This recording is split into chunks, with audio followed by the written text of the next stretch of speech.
ৰাজগড়ৰ মা ষ্টুডিঅ'ত জুবিন গাৰ্গলৈ শ্ৰদ্ধাঞ্জলি গীতিকাৰ অজয় ফুকনৰ উদ্যোগত এই শ্ৰদ্ধাঞ্জলি অনুষ্ঠানৰ আয়োজন মা ষ্টুডিঅ'ত জুবিন গাৰ্গে প্ৰায় 1000 গীত বাণীবদ্ধ কৰিছিল শেহতীয়াভাৱে বাণীবদ্ধ কৰা গীত এটি মুকলি কৰি দিয়া হ'ব 18 নৱেম্বৰত জুবিন গাৰ্গৰ জন্মদিন উপলক্ষে উপহাৰ দিয়া হ'ব গীতটি এই কথা জনালে অজয় ফুকনে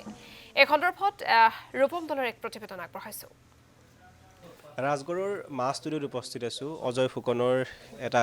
ষ্টুডিঅ' সকলোৱে জানে মা ষ্টুডিঅ' সকলোৱে চিনি পায় আৰু এই ষ্টুডিঅ'টোত আমাৰ সকলোৰে প্ৰিয় শিল্পী হিয়া ৰামথু ভগৱান সদৃশ জুবিন গাৰ্গে প্ৰায় 1000 গীত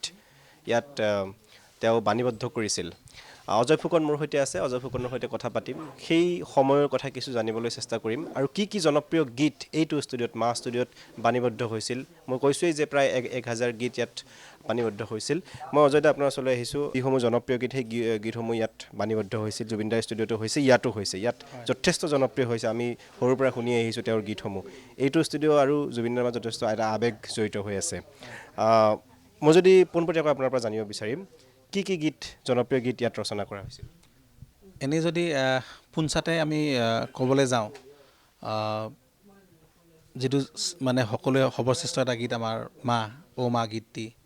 অ দেউতা ভগৱান ৰচিলা মায়া পৃথিৱী এই জোৱাই যদি জোৱাই বাৰু এইবিলাক যিসমূহ গীত তাৰপিছতে জোনবাইলৈ চিঠি অ মায়া কি যে মায়া বিষাদ বেদনা আৰু মন যায় তেনেকুৱা ধৰণৰ বহুত গীত আছে আচলতে কৈ শেষ নহ'ব আচলতে বিশেষকৈ মানে অন্যতম সৃষ্টি বুলি ক'ব লাগিব শেহতীয়াকৈ টিকটক